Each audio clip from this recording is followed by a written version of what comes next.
we will be starting off with the third panel discussion for the day. And the topic for this is CX at the center, where marketing, media, and experience converge. For the same, I would like to call upon Mr. Vishal Sukheja, Chief Product Officer, FirstHive, who will be moderating the session for us today. And may I have the privilege of welcoming the esteemed panelist, Mr. Mannoj Varma, Director, Lyra Network. Please give a big round of applause, everyone, please. Mr. Nandkishor Tripathy, Vice President, Growth and Customer Success, Zykrr. Ms. Protiti Bhagchi, Associate Director and Global Lead for Content and Marketing Operations and CX, GSK. And Mr. Sanjay Sindhwani, Director, Indian Express Digital. A big round of applause for our panelists and the moderator, please. Thank you.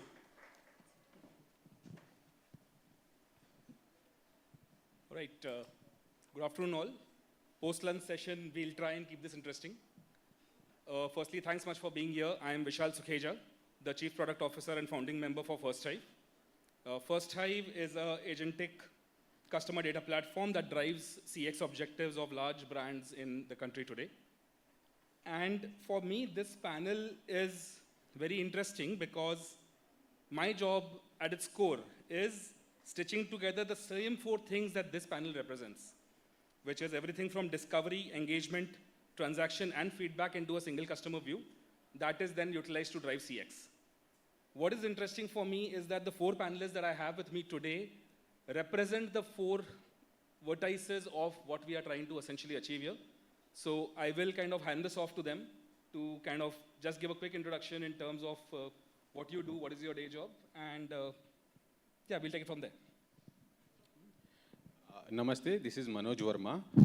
I am co-founder of Lyra Network India. We are a payment solutions company. We are present in India since last 20 years.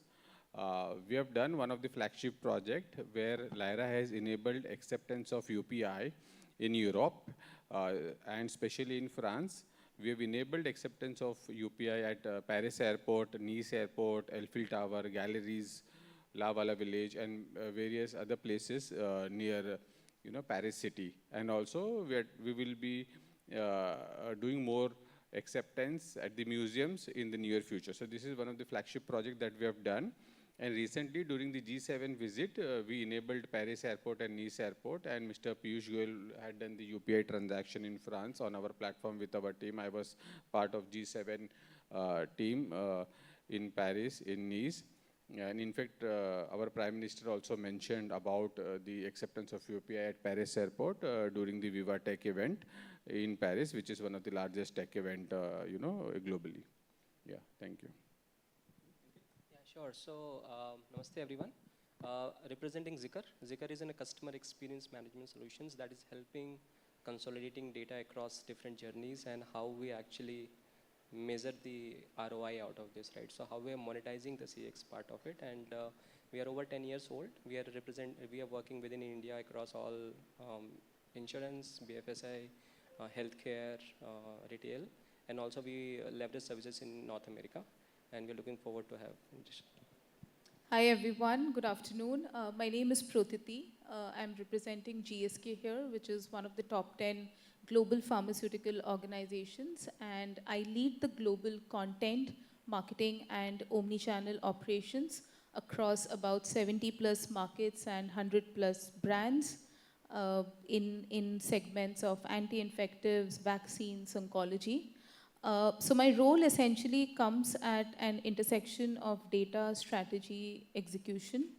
And another part of my role is also to enable AI workflows and personalization, which eventually leads to more efficient and scalable enterprise systems. Hi everyone, I'm Sanjay Sindhwani. I've spent most of my time in the media industry, from Economic Times, Network 18, Indian Express, and now I've pivoted to screen.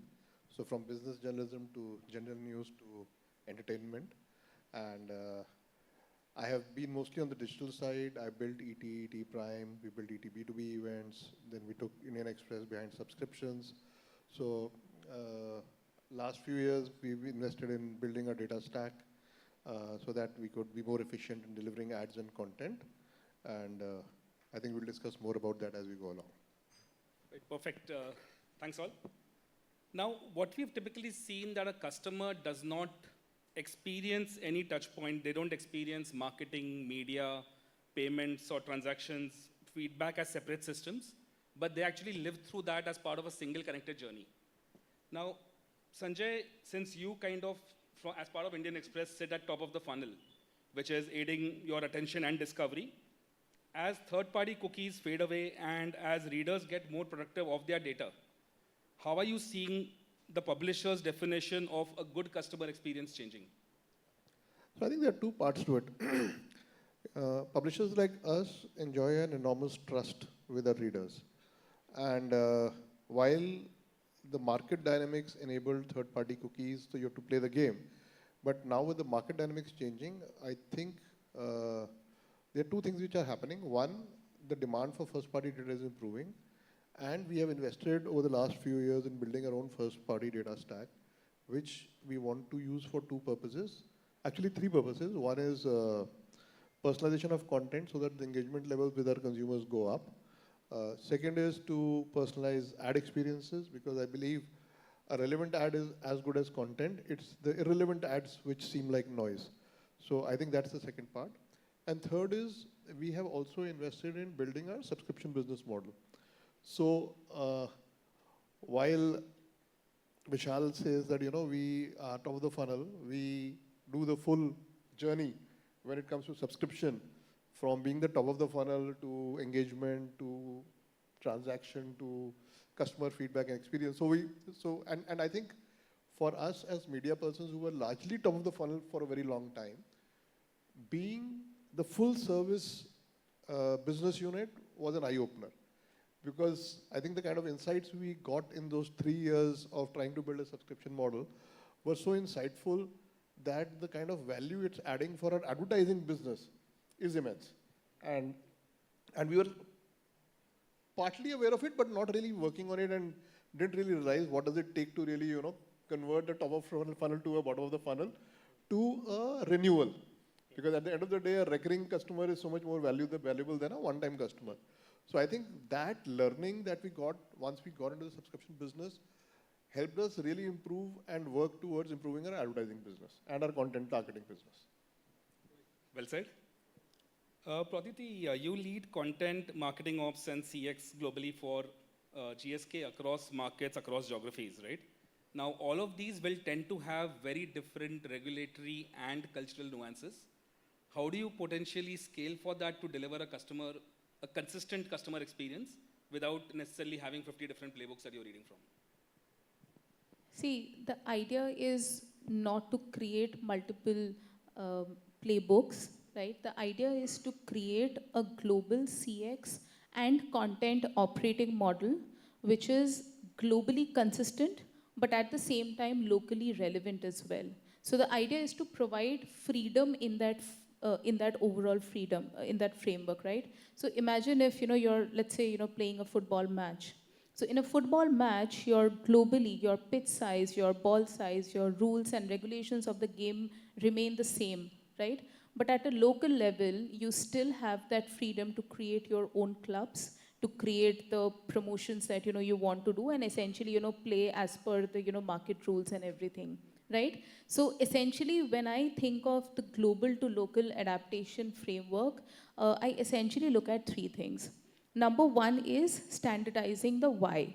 And again, this is very, very relevant for global brands, particularly who have presence across multiple therapies, brands, geographies, etc.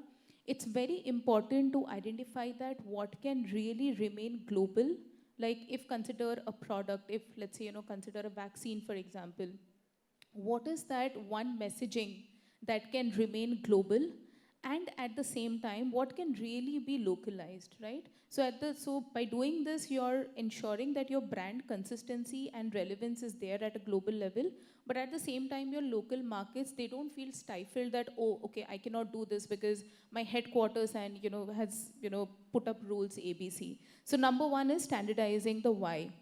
Second is how do you do it, right? So in GSK, for example, we have a content and marketing operations hub, which is a centralized engine, which kind of, works as a fulcrum, works as an anchor point to tech, to marketing operations, to CX, to marketing, to everything else, right? So how you can approach the how is, let's say as a global brand, you really don't need to create every content. You can create modules of content, right? You can create customer journeys which can then be localized. You can support the markets with marketing automation platforms. You can help them with AI-enabled workflows, for example. So you don't need to create everything. And the idea is also that the local market should not start from scratch. Because if they do that, then they not only lose the brand consistency, they also cannot scale, and also it's not cost effective. And the third part is, how do you do it and what do you do it at a local level? So for example, if I have a global messaging, what I can really customize at a local level is maybe the tone of it, is maybe, adding some cultural nuances, is maybe, some particular regulation. And specifically the industry that I come from, pharma and healthcare, is very regulated. Regulations in India is very different from regulations in Brazil. But can we stitch that using some mechanism, using some standardized framework? The answer is yes. So you can do it absolutely using these frameworks, but it's very important that what you can put as a global messaging or CX operating model, and what you can really, make relevant for the local markets as well. Thanks for that. I think globally relevant, but globally consistent, but locally relevant. Yeah, I actually love that. I'll remember that one. Mannoj, I think from this I'll kind of come to you, right? And if we look at payments now the customer discovery has happened. There is consistent marketing messaging that's going out and hitting them. But whether the customer intent converts or not depends on the final payment experience. But when you kind of look at marketing in general, this tends to be a persistently overlooked piece of the entire funnel.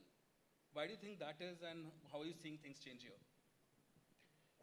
So mostly the entire focus today is mostly on the customer acquisition. That is the first leg normally.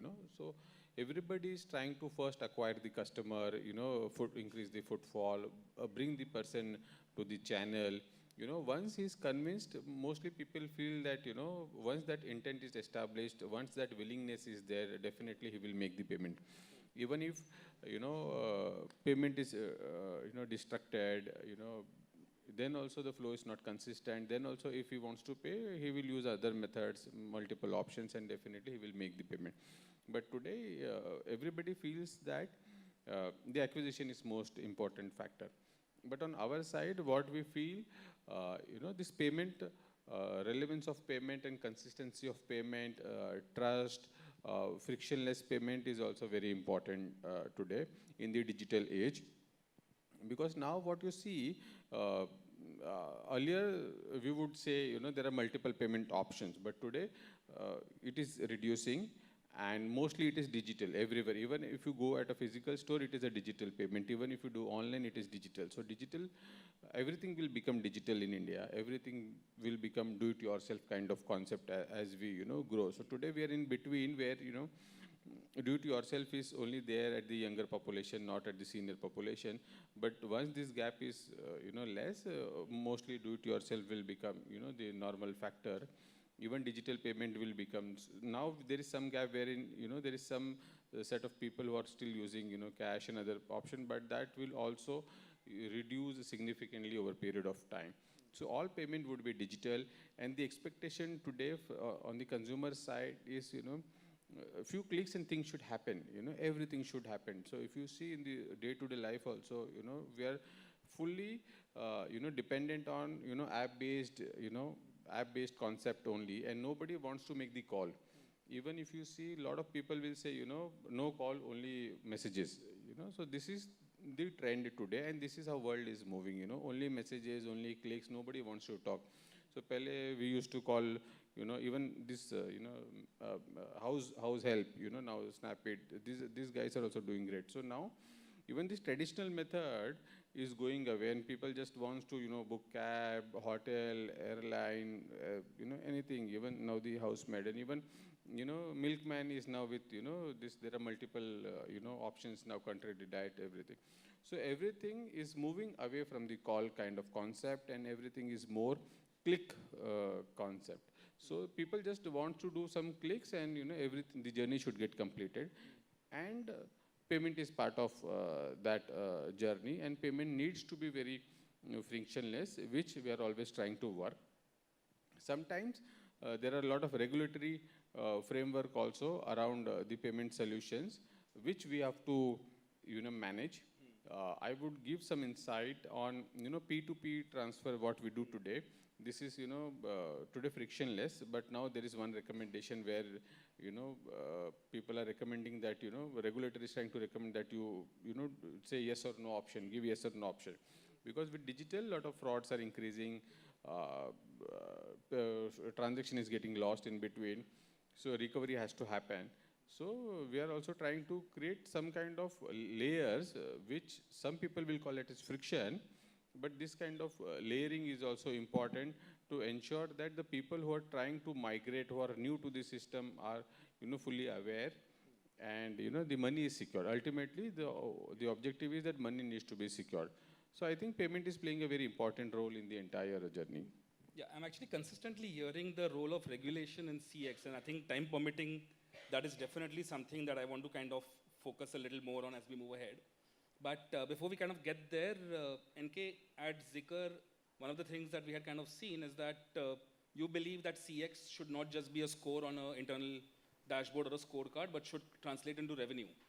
Now, when you look at the kind of enterprises that you work with, where does this translation from feedback to money actually break down? I think that might be interesting. That's a very relevant question, and I think the question is mostly about why my CX is dying, and why we're not getting CX as a revenue. Is it a cost center, right? Like everyone has spoken about SaaS business is growing and how we are actually kind of increasing, changing, developing markets. The way of doing the payments are also changing. So our customers' needs are also evolving very fast. The way we are sitting here right now, the people are changing their perception how we want to consume the data. So feedback collection was not just a matter of fact of how we can convert that to revenue, but as soon as we collect the feedback, and if the behavior of the solution that has been provided has changed somewhere, and the behavior changes at the solutioning level, like be it at marketing at the front level, what communication are we sending, or we are doing at a product level, how smooth processes are we are providing to them, how fast we are providing them solution to them. So we are injecting this entire suite. So we listen to the feedback not only as a survey feedback, all signals across, sitting and stitching this to the different departments, because every organization is built up of different departments. While we say that we are a one company, but to function and much more at a faster scale point of view, everyone has their own task to deliver. Everyone is aligned to deliver to the task for the same customer. That is where the revenue leaks up. Whether the retention is going to drop, if the frictions is getting increasing. Some frictions are very important, like frictions about if my payment is secure, yes, no. That friction probably will increase the retention because that's security. But the frictions about the delay, because people want everything as a faster space.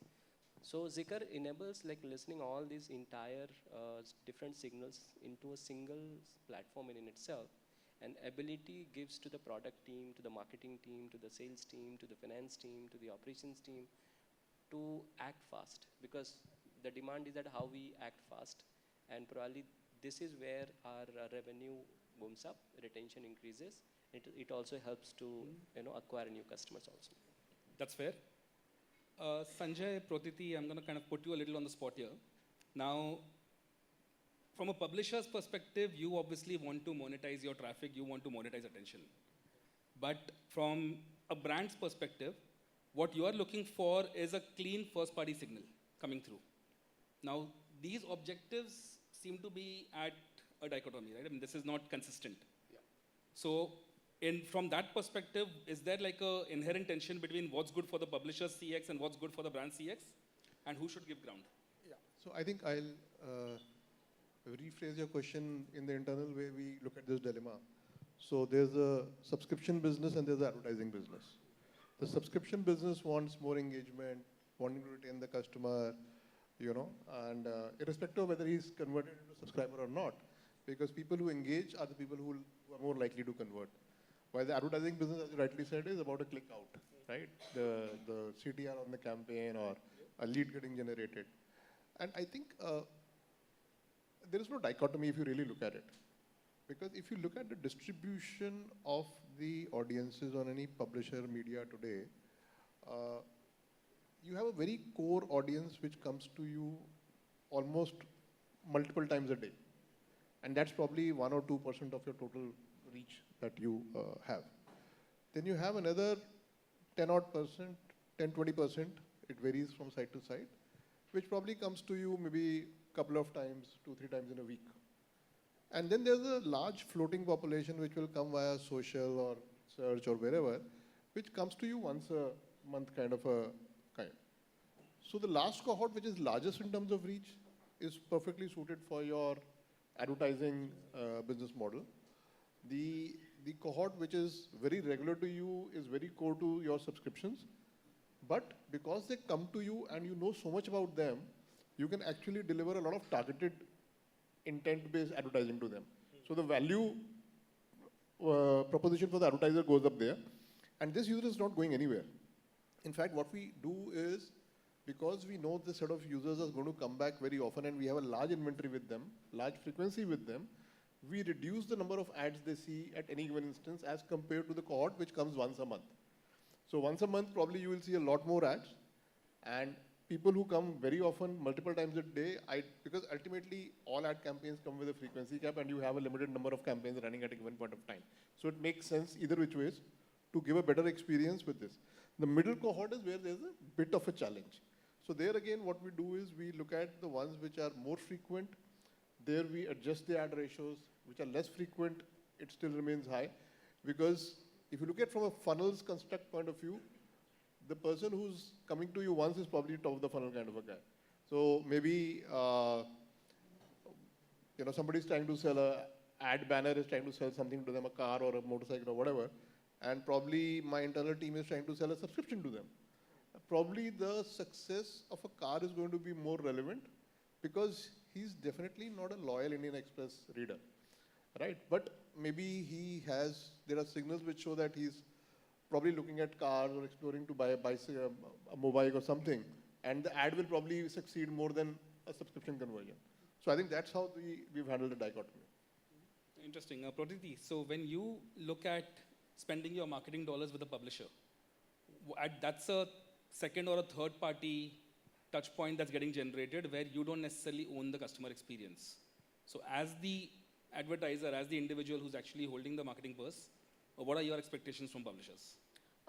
Maybe, I'll take a little different stab, and also coming from a very regulated industry again in pharma and healthcare, where the marketing model is also very different, right? I mean, our key customers are HCPs, who are the healthcare professionals. So essentially your doctors, pharmacies, nurses, etc.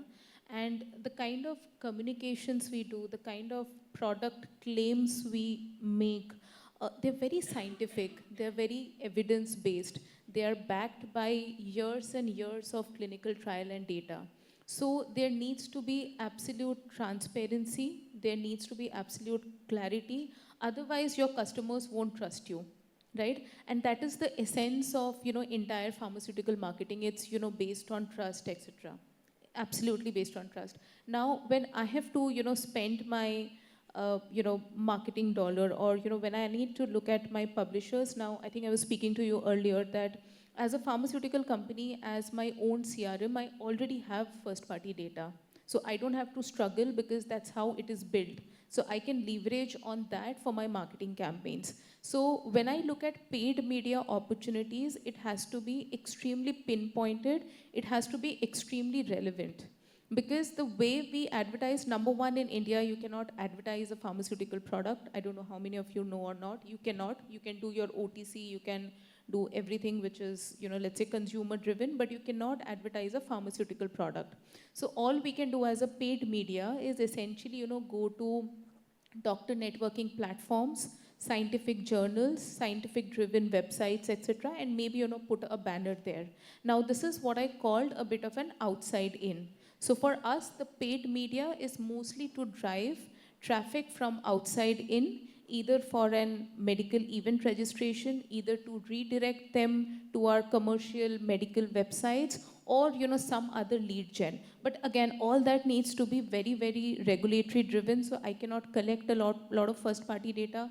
Consent is very, very important. So all that keeping under mind, when I have to spend $1, for example, I have to be extremely cautious that what is that ROI I'm getting, and am I getting really good leads out of that funnel or not? Otherwise, it doesn't make sense to me. Otherwise, I'll go with my normal marketing operating model and do. So whenever we do marketing campaigns, especially when it is related to a therapy like oncology, vaccines, which are extremely sensitive, and the products are also to be detailed in a certain way, we ensure that the campaigns are really serving the purpose it is meant to, and all the campaigns have a measurable outcome, so that it can all be then tied to an ROI. Because let's be honest here, in the boardrooms, the discussions are about spend and ROI at the end of the day, right? Including CX. Absolutely. Now, when we look at CX, right? I mean, since morning we've been hearing sessions where multiple speakers have spoken about the role of personalization in CX. Now, in a regulated industry like pharma, or payments for that matter, is that fundamentally different than, let's say, a D2C? Either of you? Yes, on the fintech side, it is definitely fully regulated and it is different, You have to, so if you see today, even the bank domain is now regulated, So there was a recommendation by RBI and now you have a bank domain was changed. Now a phone call from a bank is also a whitelisted phone call, There is a specific number, that, RBI's regulator is recommending. So in the regulated industry like fintech, banks, payments, everything is driven by, the regulation first, and then the consumer side. So dual second factor of authentication is also there. OTP-based flow is there. So in fact, globally, there is a different flow that allows, skipping of OTP also, and there is a different parameters can be used to authenticate the transaction. But the same model has not got adopted here in India because Indian regulator is trying to prescribe another model. So a lot of activities that we do today is driven by a regulatory framework, most of us. Yeah. All right. NK, I think from a CX perspective, right? I mean, you have the vantage position of looking at what feedback consumers are giving to brands across different brands, across different verticals, across different geographies. So if I were to kind of put you on the spot and say, hey, what are the top 3 things that consumers believe impacts their overall experience with a brand? And what do you think brands are not really in the mood to listen to? I think brands are listening. I would say that. They want to listen because they want to do business. As a consumer, that's good to know. yeah. But the point here is that as a customer, speed is the currency for them, how fast. And the first question they would ask that, how fast my transaction could be done, right? How fast I can get my implementation done? How fast can I, start using my platform? So that's the fastest way to get things done. In a click of button, you want to onboard. That's the easiest. And second thing is that repetition of the task, right? Saying, do I clarify it again? Do I repeat it again? Because even if, because we work with banks, we work with hospitals, and I have seen these feedbacks coming pretty common that, why the same charges are repeated, for example, right? In hospitals, they said, like, I have already explained my, disease, or, there is a parent, there is. So a lot of feedbacks around that, because these are very emotional feedbacks that we see in day out. We see that repeated feedbacks goes to the brand, almost. If you see any feedback platform, their top 5 problems remain static as over the period of time, right? but how fast we are able to solve them. And then it comes to the frictions that, how it is not that the brand do not want to solve that. Brand want to solve that, right? But there are frictions, there are regulations, there are things are changing. The perception of the customers are also changing the day by day, right? How they are perceiving things, how somebody is listening to the others' experiences, right? So the third thing would be that, transparency. We talked about transparency and the trust, because like I said, that there is multiple things that we would, as a brand would want to change because of the regulations. But that information has been passed to the customer at what time, right? They don't know. And I think they will say that, okay, if there is a charge, we have not been communicated. And I think most of the time sales, they will say that, okay, no, there is a revenue has to be met up. They will not tell you the fine lines about it. There is reason, but as soon as you know that there is a certain things that the customer are repeating over the period of time, there is a certain subtle way of communicating back to the customers is a long way to go. Right, perfect. I think this might be a good segue to kind of address the elephant in every marketing room at this point, which is AI. Right? How are you looking at, in your respective verticals, what role is AI playing in driving optimal customer experience? Okay, I think when you look at AI, you have to look at it in a compartments of use cases. So for us, like content is one compartment where we use AI, but it cannot be used to generate content. We're very clear about that because content has to be generated and curated and verified. That's what we stand for as a credible journalism brand. But what we can definitely use it for is SEO optimization. We can use it for maybe a better headline, perhaps, to doing basic editing, grammatical checks, all of those stuff. So I think that's where in the newsroom we are okay using AI. Then the other use cases, we're using it for creating summaries. I mean, today the Gen Z doesn't want to read long articles, so they want everything like summarized in 50 words, and so you do it for that. But there the protocol is, it has to go through a human check. So while AI is helping you summarize, but a human check is authorizing it to get published. So as far as content is concerned, the guardrails are very clear, limited use, and wherever we are using, the human check layer has to be there. Then there is like technology, when you're building coding stuff, there the use cases and the guardrails are more relaxed and more free, because there we are not constrained by the content trust factor that we do not want to dilute really. Then there are business analytics, etc. There again we are using. So there are multiple use cases across the organization where we are trying and adopting and experimenting. We haven't really done it at scale other than in content so far, and largely for doing the summarization part. Other than that, I think technology development, these are the only two areas where we've done it at scale. And we still need to figure out the ROI part on most of it. So I think that's where we are on the journey. And lastly, we are trying to use it for personalization. Because that's a game, as I said, there's 2-3% of your audience, which is very hardcore audience to you. A static news site means when they come back, they see the same page. Let's say I visit the same homepage after 2 hours and no news development has happened, I'll end up seeing the same page. Now that's a very bad experience for a user. Now with AI, what I know is what he likes to read, what is the other content that's probably lying around which other people are getting interested in, and I can bring it up. So I think that's the most interesting use case for us. But I think catering to the market of one also comes with a huge cost. So only time will tell whether the ROI really works out efficiently. The product is working efficiently, but ROI we still have to see. I'll maybe, speak again from a global perspective that, how brands are essentially from global to local. The scope is immense. But how it is scoped is, and again, this is, my overall thinking is, AI to what is the hype today is that it can create content faster, which I believe is a very, very small part of the opportunity, at least when you're looking at an enterprise scaled level solution. To me, the opportunity is way more than content creation than to transform the end-to-end marketing of the complete organization. It is to be done at an enterprise level, right? So the marketing operations then eventually becomes from an execution engine to an orchestration hub. Now AI, and this is what, common is that, okay, I'll go to Gemini and I'll create like, a beautiful email, for example.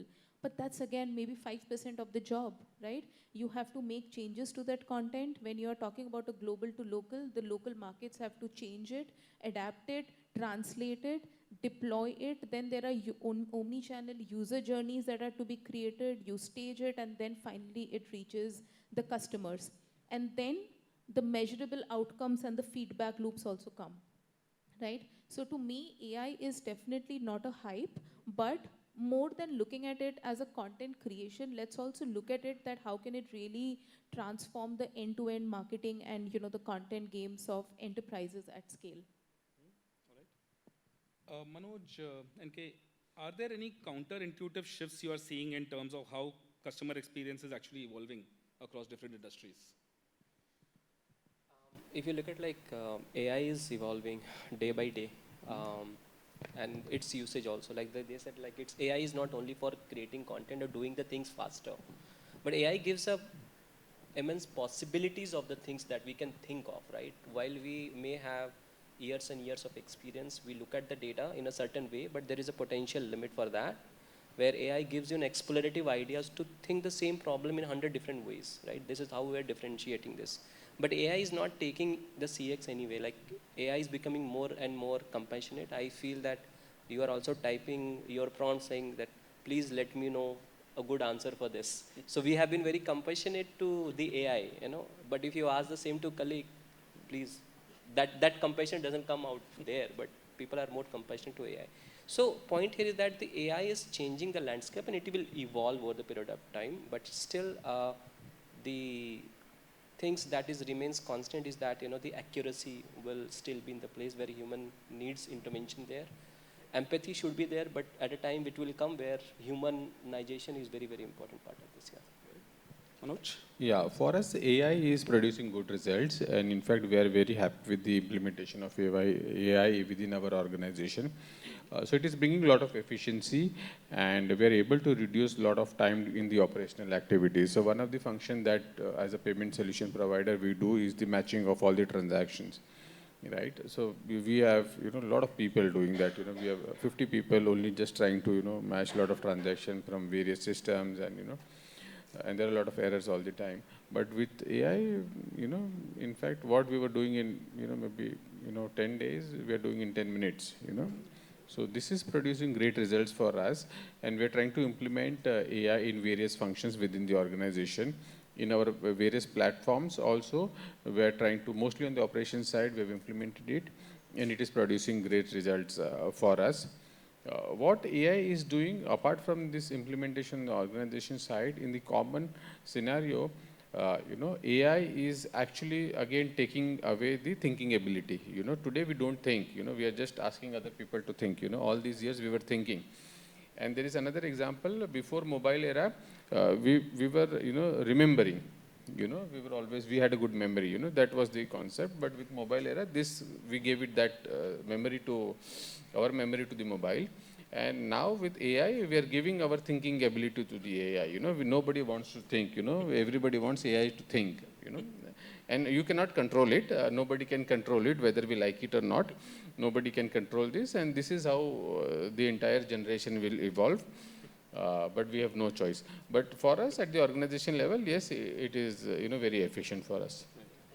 Just something on that note, something I had read that I found interesting is that with AI, while you may be able to outsource your thinking, you still cannot outsource your understanding.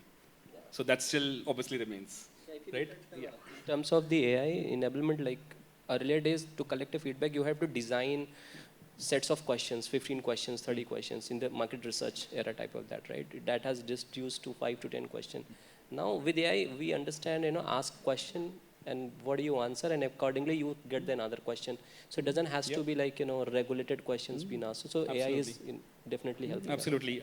Closing thoughts, one line each, something that for all the CXOs and the budding CXOs in the room, one thing that you would want them to consider when they are designing their CX strategy for their orgs. So I would say, customer acquisition is very important, and CX is playing the very important role. And this generation wants CX.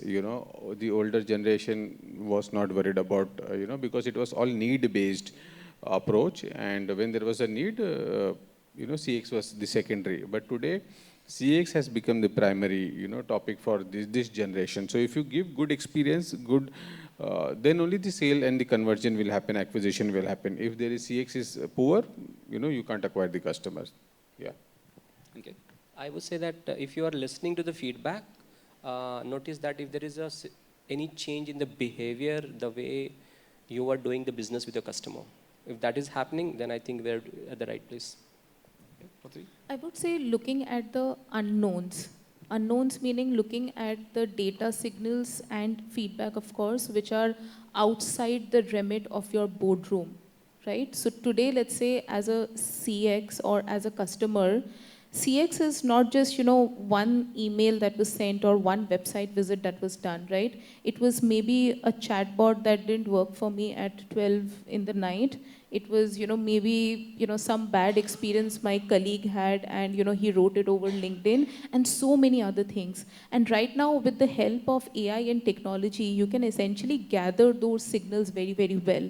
So for me, it would be moving beyond your comfort zone, moving beyond your boardroom meetings, and eventually looking at some of these unknowns that is there and which is already, by the way, defining your CX, right? The customer has already thought about it, and it's high time that, you also start looking at it diligently, like how you look at your internal KPIs.